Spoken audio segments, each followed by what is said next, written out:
Yes, no, I appreciate the introduction. And as Cindy said, I am not an AI expert. That is in part because they don't really exist. This is all emerging technology in many ways. And although you will find IT firms that'll say that they will walk you through AI implementation and everything, the reality of the situation is that it moves so fast that it's hard to keep up. And so, really, I think what you're seeing today when we talk through it is some stuff that I have learned through experience and spoken to some experts on. But the reality of the situation is the AI world is continuing to change so rapidly. So we really need to keep that in mind as we talk about using AI, and we'll go back to that some through the presentation. But yes, like Cindy said, I really wanted to introduce the topic to a group of people who I felt like could help use this as a part of their efforts to both support advocacy more broadly and combat misinformation. There is a lot that can be said about AI as a tool for how you can use it for a variety of different use cases. But today I'm going to cover two, and really more broadly, just equip you guys with the skills you need to understand AI, its limitations, and some ways you could work it into making advocacy more effective overall. So my objectives for this presentation include understanding AI basics. I'll let you know when I do. No, I'm just kidding. But really helping all of you understand what is AI and what are the basics of AI, and becoming more familiar with the benefits and risks, because there are benefits and risks both, and we need to be aware of those things, and to showcase the process of using AI very practically. So I'm going to show you, I have a slide for how to sign up for an AI account, and how to, I'll do some live demonstration too to show you how you would ask the AI questions. And then we'll go into some of what are best practices for AI use as well. And then I'm going to show you two use cases for advocacy, and then more broadly describe possibilities for use for us to potentially explore in future conversations like this. So first off, disclaimer and caution. So like I had mentioned, information presented here on the topic of AI has inherent limitations and may change over time.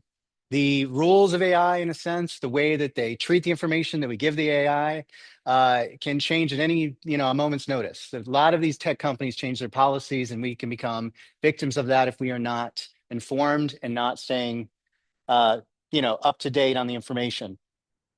And if you are interested in using AI in any very robust sense, it is important to seek out an AI expert. Reputable AI service provider can help you talk about this. Now, for many of you, that's not going to be the case, but I just want that disclaimer in place that truly there's limitations to even what I'm telling you today. And it's important to be mindful of that if you think about anything more robust than some of what I'm showing you. And then everyone should approach AI use and really take the risk on yourself and decide if that risk is okay for you. Because truly, like I said, there are some guidelines I'm going to share with you today, but it is a changing field. So,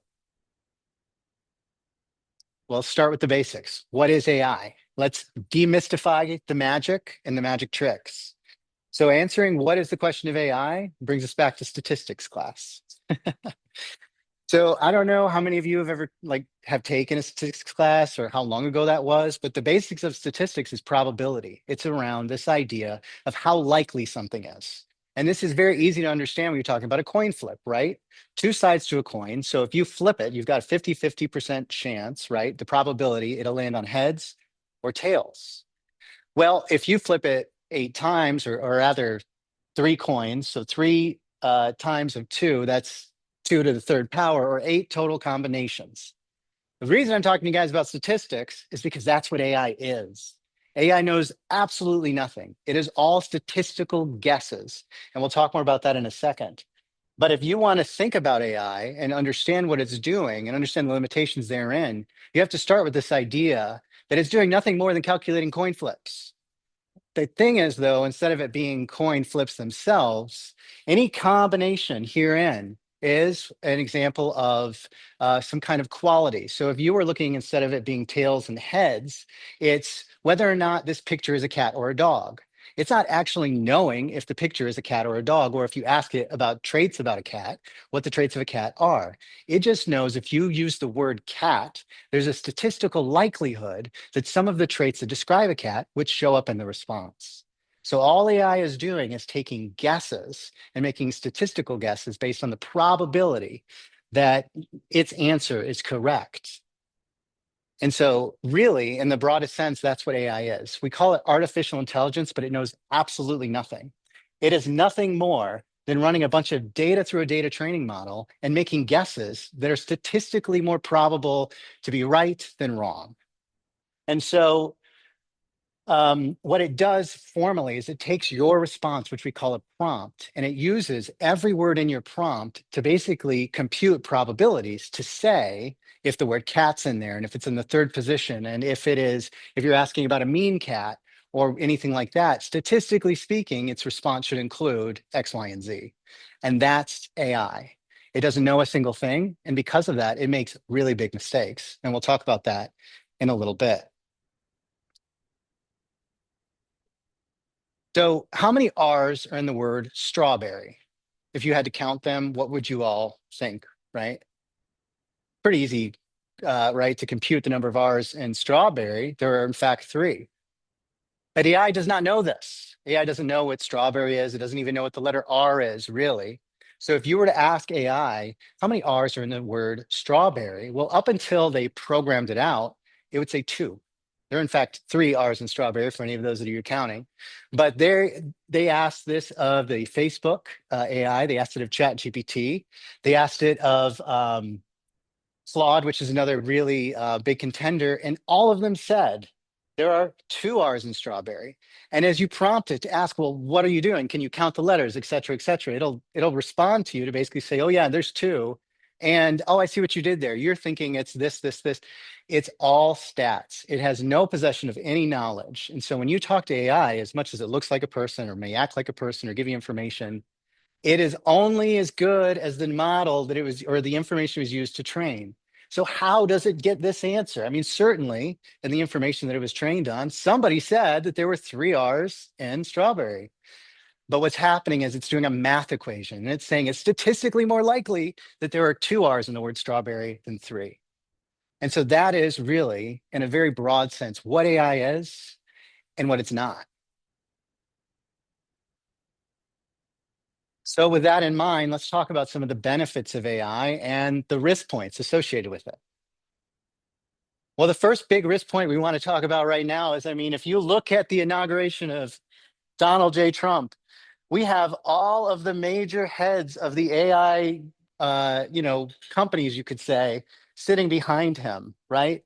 So the trick about AI use that we need to just acknowledge right now is we are looking to use a tool that is created, trained, and orchestrated by these people, many of which you might agree don't have our best interests in mind necessarily, right? If, best case scenario here, they're looking to try to promote their AI over other ones, you know, but the reality could be much more sinister than that. So we need to just acknowledge that as we talk about AI, the future of AI, and our use of it. So with these people in mind, we probably need to talk about safety. Well, like I said, anytime you all use AI or interact with AI or see something that somebody put in front of you that's produced by AI, you need to recognize that that AI didn't know anything. And in fact, it has limitations on what it'll present. If any of you have been around AI, you hear this word hallucination. AIs hallucinate, which is a fancy way of saying that they get stuff wrong and they make stuff up. And so, because again, they possess no knowledge themselves and can't really verify it themselves, a lot of times they get it very wrong. And that's where the human needs to step in to verify the answer. It's important for us all to understand anything we put into an AI can be used against us. So, for data privacy and protection, it's key to be thinking about if I'm putting this in here, is it sensitive information? There are certain pieces of information you should never put in an AI. And there's a lot more that I would suggest you probably don't. But there is ways to kind of get around some of that, some of which is beyond the scope of this presentation today. But overall, it's better to be on the safe side and give AI less information than more to get what you're looking for in many ways. And then, of course, recognize that ethical use is key for any tool, not least of which AI, which means that all and every one of you should be thinking about what you're using for AI for, if you choose to use it. And then also recognize other people can use these things against us. And that's part of what we need to be aware of.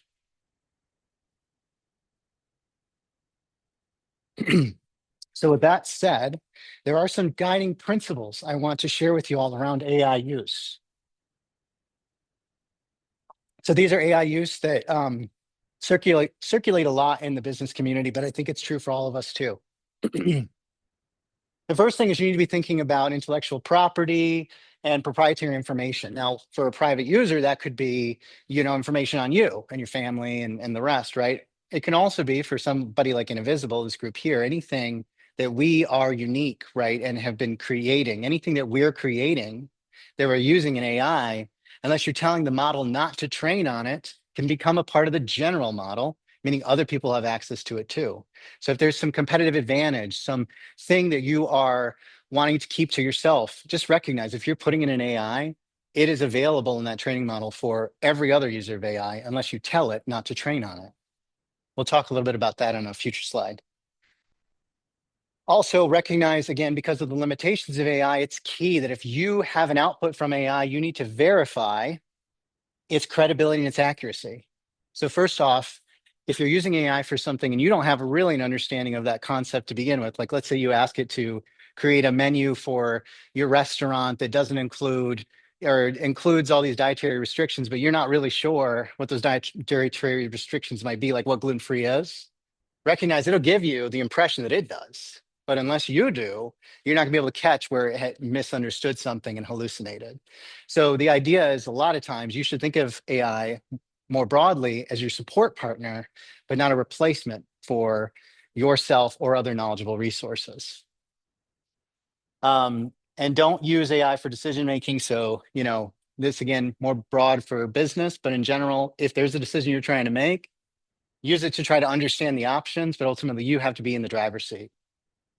And then, of course, it's important to just have transparency around where you're using AI, if you're using it with other people, and don't over automate. Recognize it will get it wrong. So you need to stand in the middle. It can help you do what you do better or what you want to do, but ultimately you have to still be in the driver's seat. So that's an AI explanation and some general guidelines for you guys to be thinking about if you use AI. But how do you use AI? That's really the heart of, I think, what most people might be wondering. Well, for AI, there are four components I want you guys to think about. Excuse me. So the first thing is that model, right? That's ChatGPT, that's Llama, that's Grok, which don't use Grok, but that's Elon Musk's little, X AI. But overall, that's the first component. That's only one part of the equation. Beyond that, and we're going to talk about this all in depth in a second, prompts, which is your instruction to the AI, is the next component. And then contextual documents, background information, relevant information you wanted to reference. That's another component of using AI. And then finally, once it gives you what it thinks you're looking for, you should respond to give it feedback. Let it know what it got wrong, what you need to dig in deeper, or if you need to make tweaks. So that's the four components to AI use: the model, the prompt, the context documents, and feedback. So with that, the language learning model, LLM, that I think is, good for everybody to use is probably ChatGPT. So there are lots of different AIs out there, and we can have a whole conversation about various ones and the pros and cons. But in general, I recommend ChatGPT because you can opt out of if it trains on your data or not.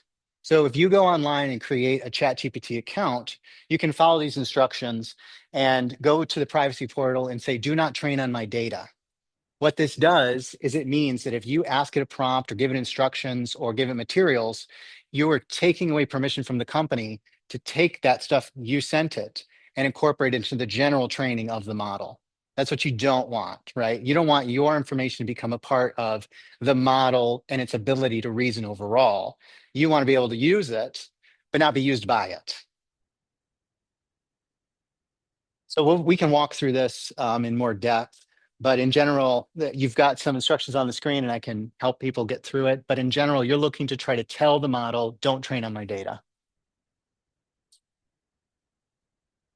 That's the issue. You can't necessarily guarantee that they won't. And in fact, there's evidence that some and many do. So you should be very careful what you put in, regardless if you're telling the system to train or not. And yes, I mean, that's the reason why I put up that slide. Recognize who's behind all of these AIs, and you have to take this all with a grain of salt. So speaking of prompts, there are good prompts and bad prompts. The thing to keep in mind for AI is if you want to use it, you should treat it almost like an assistant or a helper. If you've ever tried to get your husband or your wife to do something at home, you understand the specificity is key, right? You can say, I need the dishes done by the time I get home, but unless you tell them when you're going to get home, don't count on it getting done, right?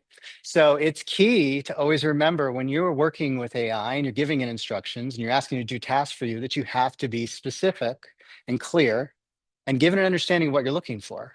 That's the difference between a bad prompt and a good prompt. Bad prompts are general, such as tell me about AI. Good prompts are explain how AI is used in modern agriculture to improve crop yields with a focus on predictive and analytics to automate farming equipment. Now, I know you all are going to rush home and write that prompt, right? But more broadly, whatever you're using it for, the more detail and what you're looking for, the better the result will be.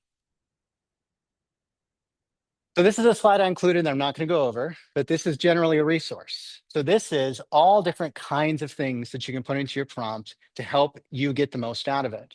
So it includes things like telling your AI in the prompt to act a certain way, act as if you are an IT strategist, or act as if you are a comedian, or act as if you are, you know, a worldwide or a world-renowned chef or something. If you tell it how to act, it will change the probability in its response to weight responses that would be done by somebody like that, right?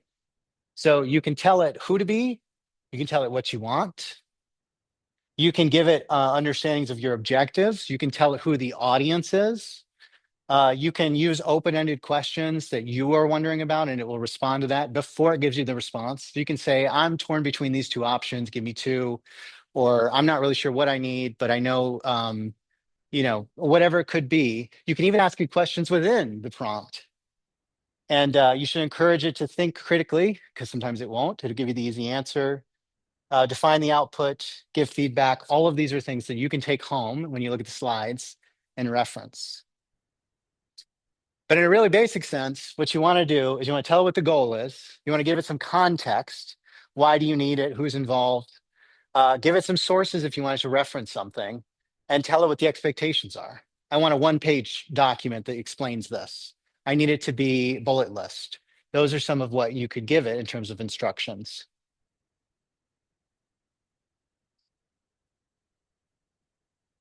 So that is, so far, we've talked about the models themselves and limitations, and we have talked about how to write a good prompt.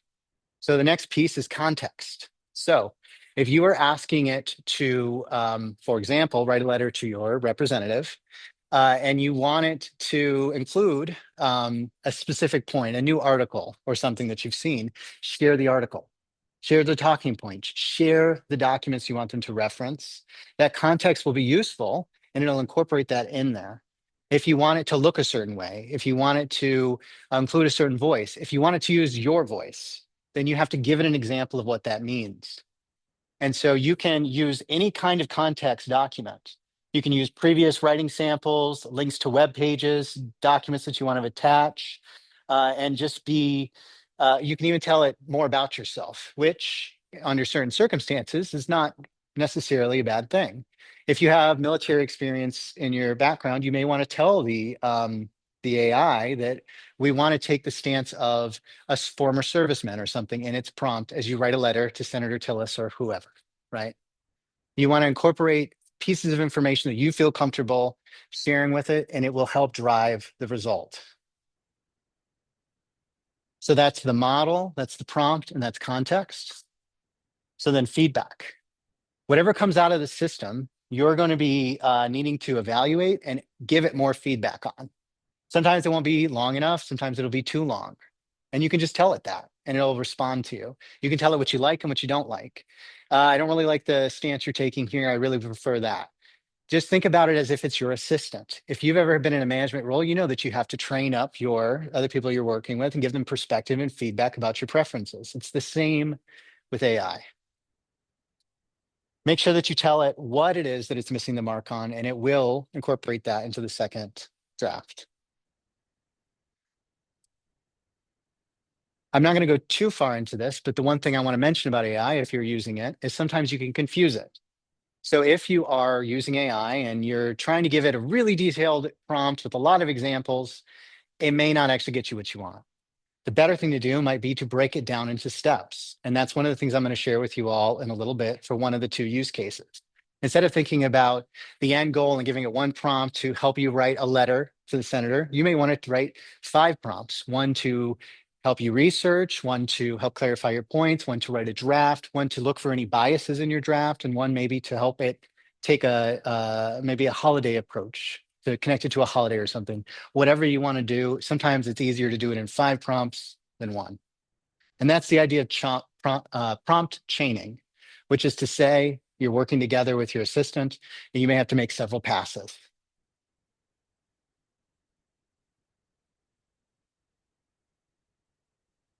So with that, we've talked about AI in general. We've demystified the magic.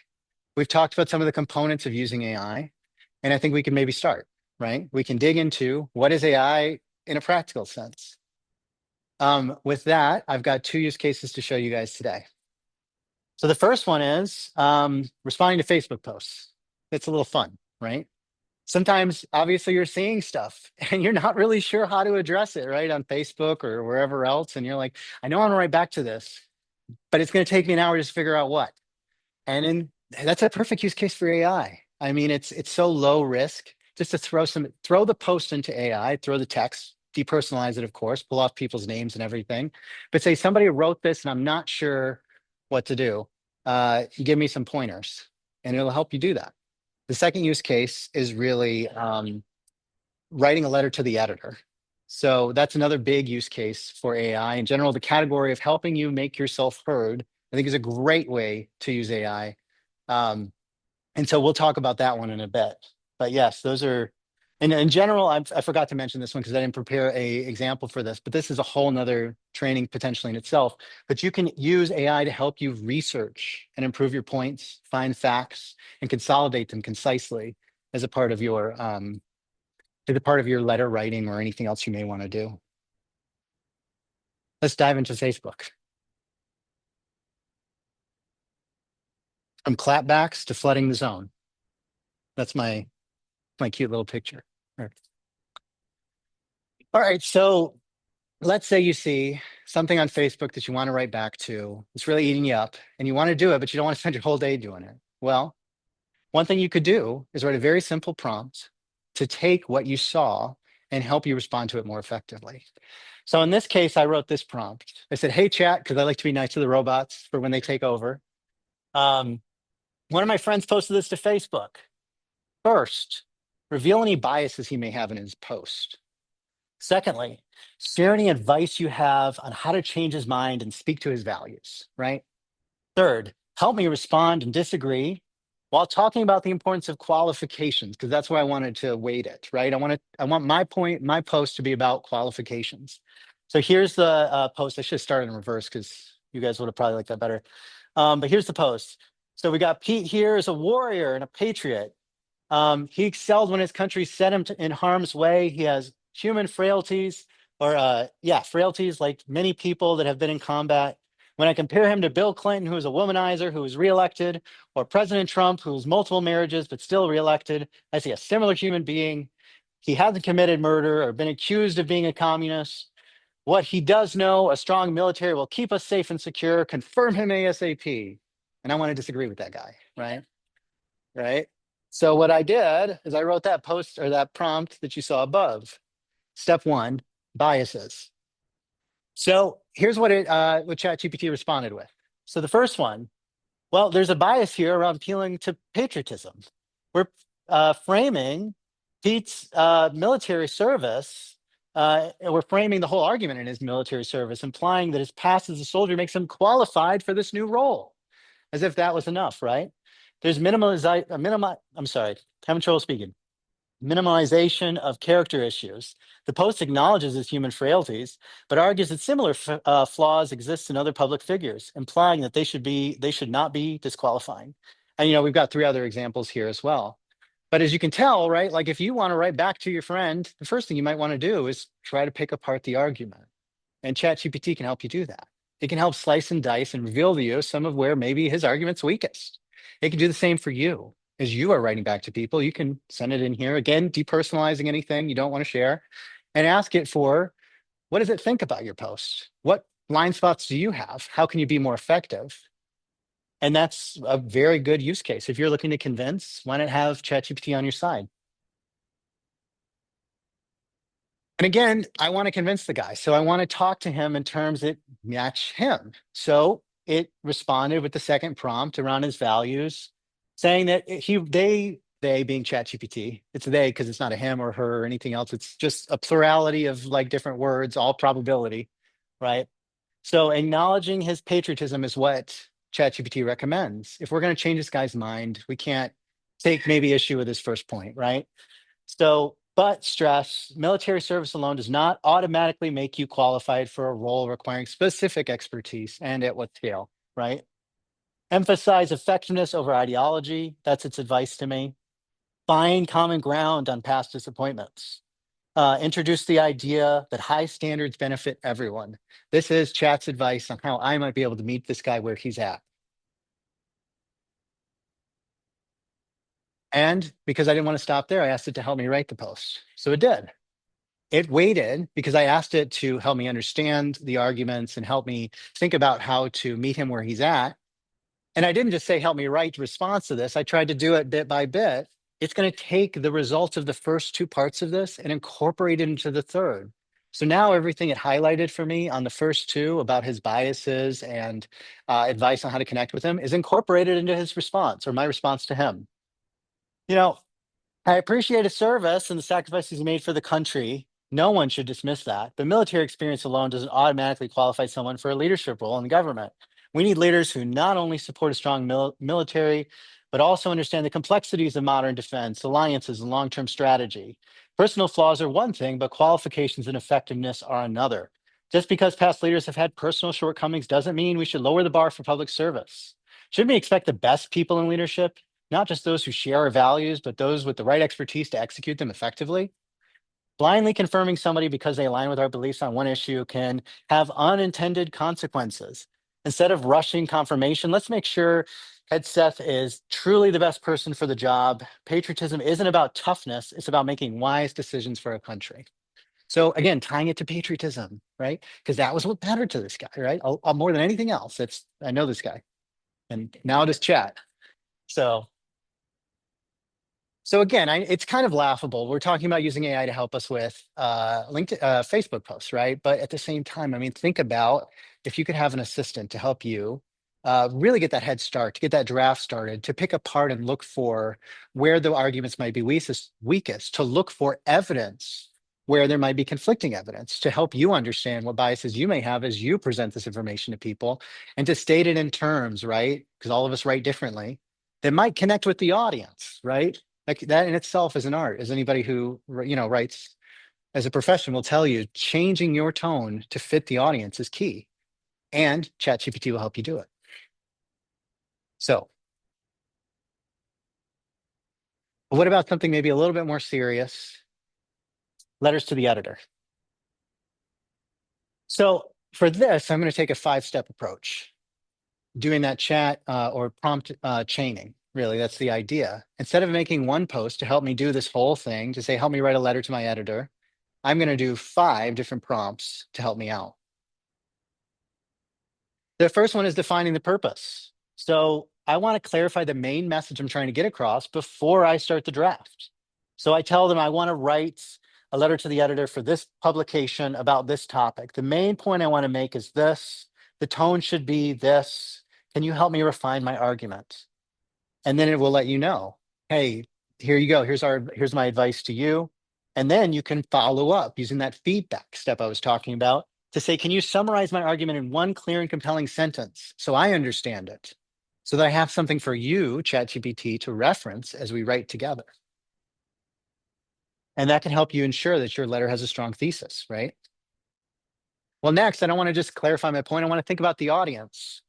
So I tell Chat, I'm writing this for the News and Record. So I really want to know more about that audience. So how can you help me frame my message to resonate with them?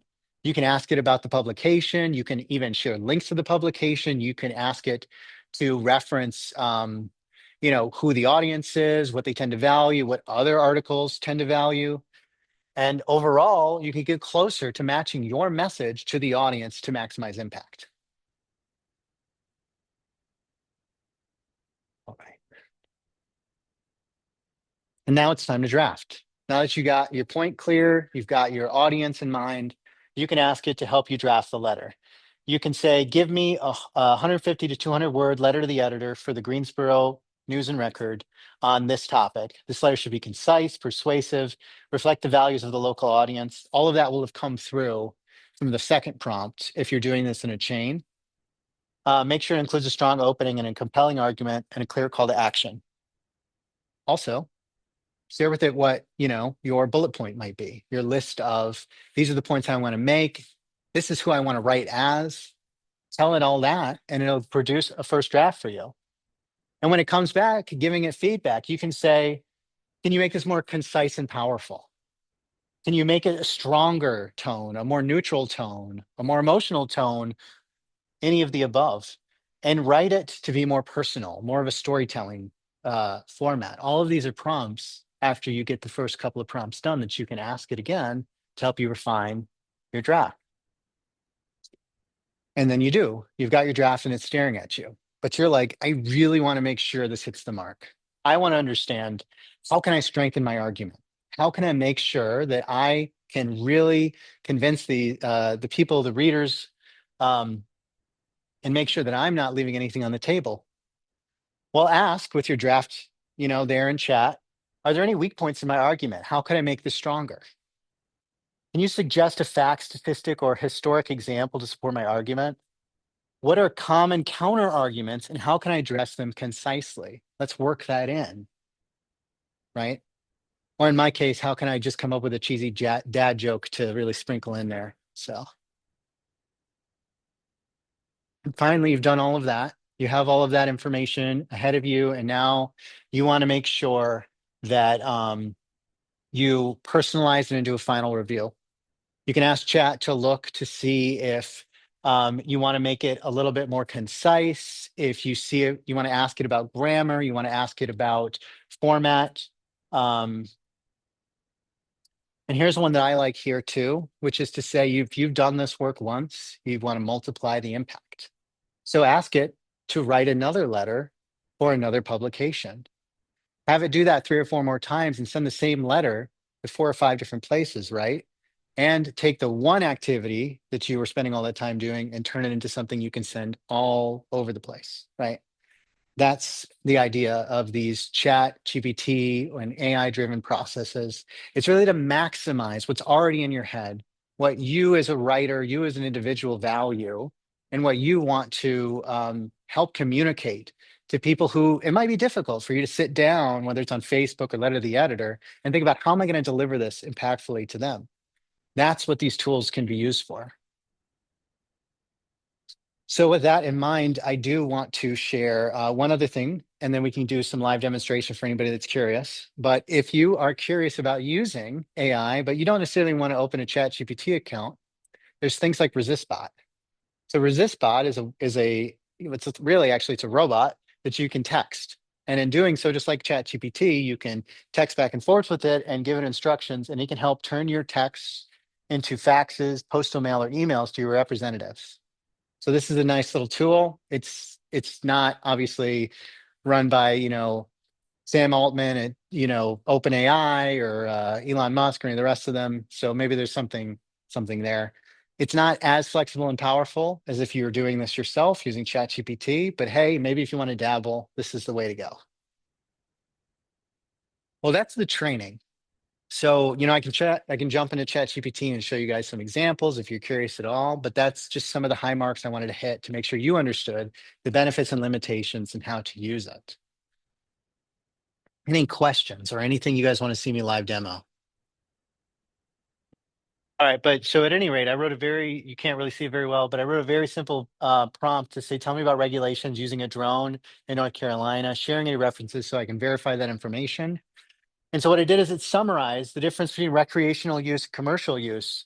And you can't see it very clearly, and I'm having trouble on this screen, but right in these spaces, I'm gonna jump in front of the monitor. And these spaces here, these are actually links to where you can reference this stuff. So what this did is it sped up my process, but I still got to go through my process. I've got to go and fact check to make sure that these are in fact correct. And again, recognize AI hallucinates, makes stuff up. It's telling me it's statistically possible that these are the things that are true, but that's not the same as truth. So it's important as you use it, you can use it for these questions. And it's important too that you ask it to show its work in a sense and verify. It's also better in many cases that you find the facts. And there are more advanced tools for research. Perplexity is one, and you can use it to find a lot of information that is pretty trustworthy, but you still need to verify. Oh yeah, it's a great question. Yeah. So in case you guys are wondering, AI is incredibly resource intensive and is a huge driver of emissions and other things like that. Um, it's really not a great thing. Um, and but really truly, I wouldn't say you all should be just dissuaded from using it for advocacy or helping you in any way. In fact, the whole world is, right, in many ways. But yeah, we need an answer to that question. There are other AIs, like some made that have made headlines, like DeepSeek, which is a Chinese model, made from a small development firm there that is much smaller and less resource, intensive. But you have questions of data privacy and everything else. So I wouldn't necessarily use that one either. So there's all kinds of, I think, aspects of the AI conversation. If you're curious, it's an iceberg, and we're really only seeing the tip. So yeah, that's perfect. Yeah, yeah. Well, I mean, I'll tell you what I think in case you guys are curious. And again, I tried really hard to offer you guys a very honest opinion of my level of expertise in this, right? But I am very curious about this and I've been reading about it. And so for businesses like the ones I work with and in, the idea is to use AI to support knowledgeable people in doing their jobs better, not to replace people. Automation, automating people out of jobs is different than using AI as a tool with a knowledgeable use base to help them do more. Um, but it is for sure, especially when you look at these like robots that they're trying to, you know, roll out, it is a question. And like with anything, right? Every major advancement of technology has been a disruption. And unless we as a society think about this and try to compensate for it with safety nets and everything else, that's my individual opinion. Yeah, absolutely, there's risk for economic consequence.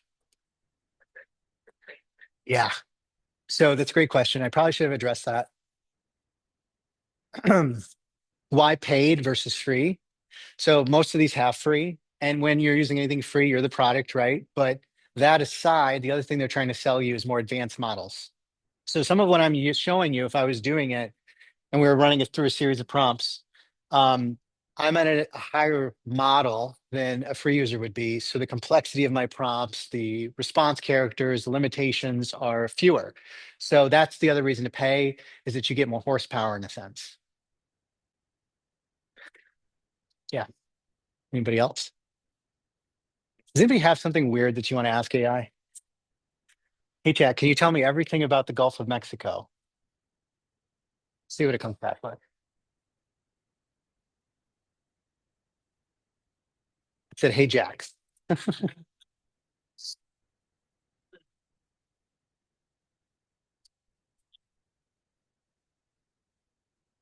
So, yeah, unfortunately, yeah.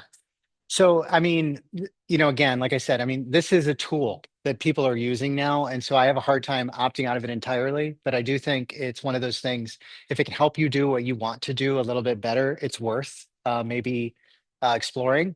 But I would be remiss to say that I feel complete peace about all these tools and the various aspects of it. Um, but yes, I mean, that was a very poor prompt. I didn't give it any clarity as to what I was looking for and what I wanted, but it certainly did go a long way in helping me understand both the geography of it and also the economic importance of it. And I could respond and asking more about any of these things. Um, right, exactly. Again, I only chose two use cases, but the other thing that's really useful for this is really research in many ways. So this was obviously not a very good one, but if you are reading the laws, the regulations, the bills, the rest of it, you can use this to help you condense them, understand them, ask for other places where these things might be in play. There's just a variety of use cases here. I understand that. Yeah, yeah. No, no, no, no. So, I've had assistants work with me, team members, and I'll give them a task and then they'll come back and I'm reading through it and it's obvious to me that they don't understand, right? But then I've been able to do that same thing with other team members and I see that they're able to understand what I'm talking about and fill in the gaps. And so what you'll find when you practically use this is that all of my disclaimers about its accuracy and inaccuracy, you will find an efficiency gain. You will find that it is faster to use it, and that most of what it summarizes you can very quickly validate. And so it's just that I would not take the human element out of it, is really the heart of it. It can make what you want, what you are going to do, and the knowledge you have in your head quicker to use and access and determine. Um, but yes, like if I had to start with Google to find the list of regulations and a state and everything else and the emerging bills and everything, it would be a lot more labor intensive than if I started with ChatGPT and followed a series of prompts. So again, I would not trust this thing to do it without you, but with you, I think it could help you do it faster. That's really the idea. Yeah. Yeah, there are so many pro tips for using AI, such as all that information that you are like training the model on, you can preserve in a document and then just upload that document for it to reference, right? So if there's repeated information, you can just create yourself this information library of documents you have and other things. So there's all kinds of tips, but at the end of the day, some of the stuff you're going to use Chat GPT and AI for, it's not going to matter. Your question in many ways was around accuracy. But if I'm asking for ideas, and jokes and icebreakers and other stuff, it's not going to matter that much. But it does actually. I that bites. I should bite my tongue a little bit because I did use it for some jokes. It turns out the jokes were not funny. Um, so I wish it didn't hallucinate that that was the case. Um, but no, that's part of it too. Like it's really a very versatile tool, and it matters a whole lot if you're baking your entire argument on the facts it's finding versus if you're using it for something that's maybe a little bit more innocuous in a sense. Yeah, yeah, yeah, for sure. Right. Maybe slightly. Yeah, and again, like it's not. I mean, I wish that it was the case that I didn't feel conflicted about that. I absolutely do because I think that's going to be the case, and certainly it's going to be the case for many of those people you saw at the inauguration, right? Um, but at the same time, I think there's a lot of team members on my team, for example, that do not have enough time to do everything on their list, right? And so, and there's just no reality of bringing in other people to do those things because there's transfer of knowledge requirements and everything else. So if you take people and you empower them with the tech, I think that I think if anything, there's probably more. This is my rationale, which could be completely flawed. I should ask ChatGPT what bias we have here, but in theory, you can maybe create maybe more economic motion to lift up the society if you've got a bunch of very knowledgeable people using tools to do their jobs more effective and more broadly, faster, et cetera, et cetera. But it will be abused. And so that's where that's just that, it's just that course. Yeah. So I'm not verifying all of this, but I asked it, how do you convince somebody that's in a cult? What are the best practices and tips? So I was talking about prompt chaining earlier. So if you are worried about your family member, your person, they're in a cult, well, maybe whatever you want to write to them, you have it reference this and see how it can help you do it, right? So that's the prompt chaining in a sense. So okay, so saying people are in a cult, that's kind of severe. I don't know, maybe you guys feel that way about family members and stuff. I know I do at times, but that's a little severe. But I don't know, it just seemed like a good example of how you can ask it for general guidelines. And it's going to base this on, again, what is statistically probable, but it's probably statistically probable that these are general guidelines. If you were to ask somebody that specialized in cults, and if you really wanted to make sure, you might go find some stuff around what people who specialize in cults have written and give it that information. It certainly could get you a head start. So that's the idea of this.